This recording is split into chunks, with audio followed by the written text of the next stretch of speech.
see how we can do something about it. You know, if you ran across this on the internet or something, you know, it would touch your heart. But to think that it's right here in our own family of churches here, and we've got Kay here, and you know, we could be right on the front lines with her. It's exciting. Yes.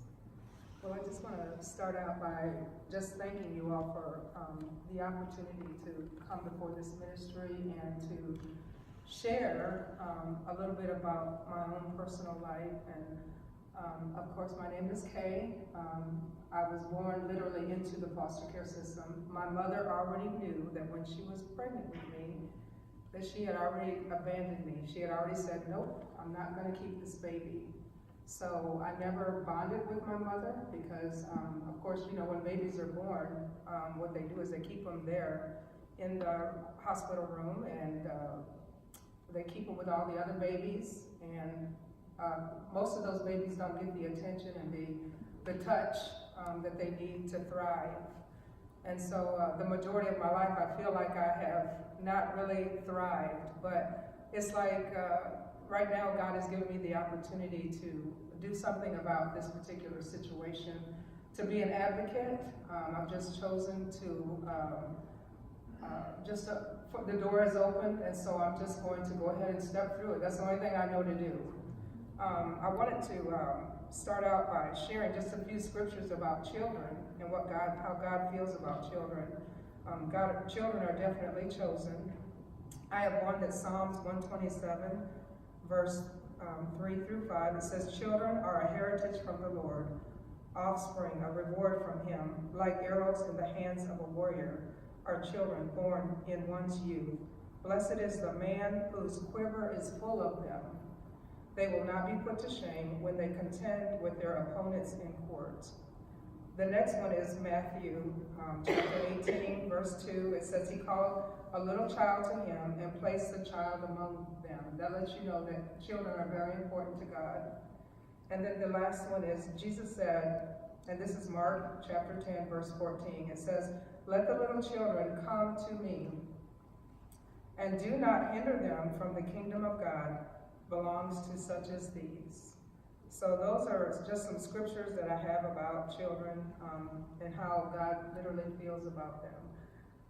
I wanted to just share with you also that this event, this organization that I'm starting, which I have a praise report that I want to share with you all. I've been fighting, in a sense, like, how am I supposed to pay for all of this? You know, the website, getting my 501c3, all of that. Well, this past Thursday, I was blessed to speak with a lawyer, the one who actually prepared my will, and he said that he would gladly prepare the 501 for me pro bono. Now, that is something that only God could do. So that lets me know that I'm in the right place, right time, with the right people. And even being here with you all today, I am in the right place, right time, with the right people. So I just thank you all for listening to my story.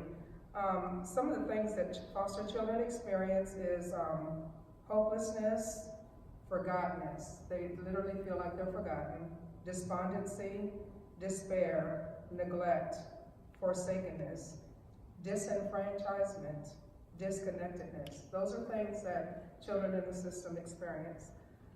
Some of the things that I plan to do in the future is like a night of hope, and that's primarily going to be like a fundraiser, a banquet, a dance, something like that. In May of 2019, this is Foster Care Awareness Month, so I'm believing God for something exciting about that. And in 1988, President Ronald Reagan, he's the one that recognized this, and he's the one that put it into play. So we're thanking God that President Ronald Reagan chose to do that.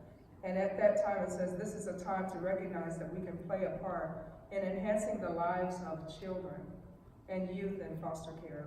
And then in November is National Adoption Month. So the funds that you all pour into this ministry, which is called CARRYONS, is going to be able to help me to launch my website, so that people will be able to go to that website, and if they want to donate or if they want to say, well, how do we get luggage to you? They could reach out. And of course, I'm really excited about that because right now I've not really been able to tell people where to go to find me. And so this is going to help a whole lot.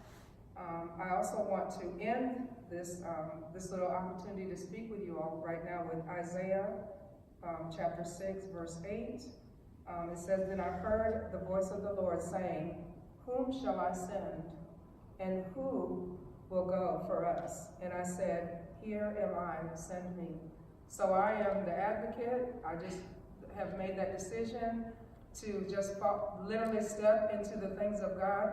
And I know a lot of people may say, oh, she's on a walker, and of course I'm dealing with an illness that's called lupus.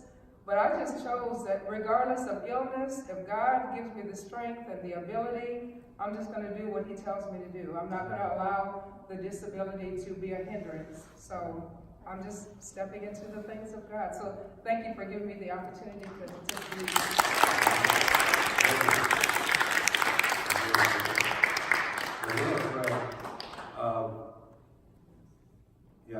Pat and I really want to be a part of this financially, but also practically, and helping you, encouraging you, and blessing you. You know what? You're loved by the Lord and by the Lord.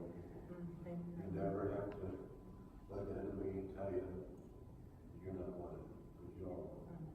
Amen. Really? Amen. And she's really come out of her shell just in the last year, right? You couldn't stand up here and do this. No, sir.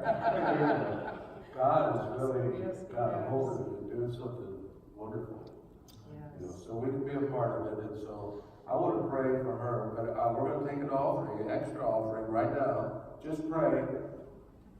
We're going to raise a minimum